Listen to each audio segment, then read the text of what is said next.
Stanford Prison, The Ethics They Edited Out, Introduction, in 1971. Phil Zimbardo's Stanford Prison Experiment, SP, burst onto the public stage as a striking demonstration of how ordinary people could rapidly adopt abusive roles. Popular retellings pounded home by sensationalized documentaries and soundbite often reduced the study to a caricature students went evil in a mock prison. Yet such simplification obscures deeper ethical quandaries and methodological flaws. Mounting pressures forced an early shutdown, subsequent female-only recreations, and not all guards succumb to brutality. Examining these facets reveals a far more complex story, one that the mainstream narrative has largely edited out. Zimbardo's dual role. Architect and warden at the experiment's helm, Zimbardo occupied two critical and conflicting positions simultaneously. As principal investigator, he was responsible for ensuring scientific rigor,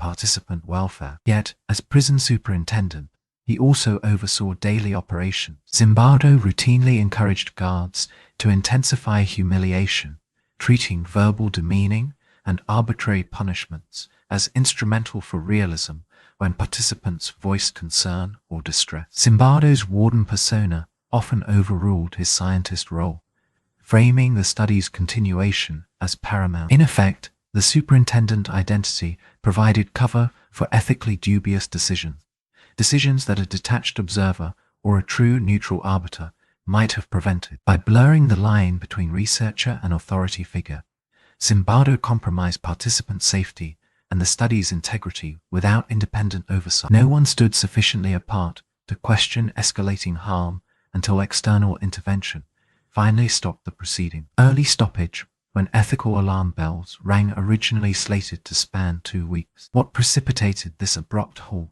A cascade of alarming incidents. One emotional breakdown. One prisoner suffered uncontrollable crying and rage. Under Zimbardo's tacit approval, resorted to increasingly cruel tactics. Solitary confinement in tiny hole cells. A graduate student and future collaborator visited the mock prison and recoiled at the cold, dehumanizing environment. Her visceral objection crystallized the ethical breach. Participants were being harmed for the sake of an experiment. Maslach's confrontation with Zimbardo in his superintendent role catalyzed his realization that he had lost scientific detachment. This sequence, insights deliberately downplayed in popular accounts. Female replication. Do women guard differently following the notoriety of the original speed?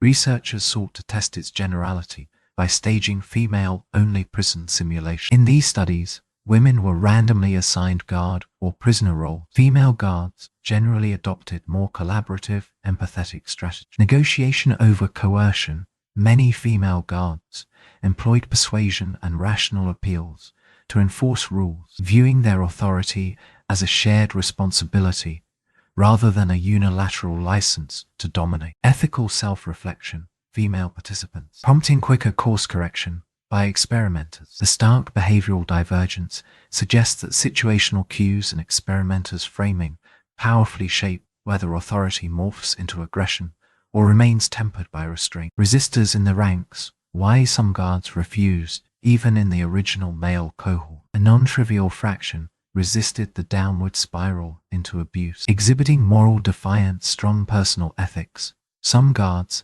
held internalized principles of dignity and fairness. Low authoritarian disposition. Personality assessments revealed that guards scoring low on authoritarianism and high on empathy were less likely to enact cruelty for them. Adopting the guard role posed too great a threat to their self-concept. Role ambiguity. A few guards struggled to pass what behavior was allowed, leading them to err on the side of kindness. Their uncertainty in interpreting the superintendent's tacit directives. These resistors demonstrate that individuals are not mere blank slate onto which situational forces write oppressive scripts. Personal value. Cognitive appraisal and ambiguity can buffer against the slide into abuse. Conclusion.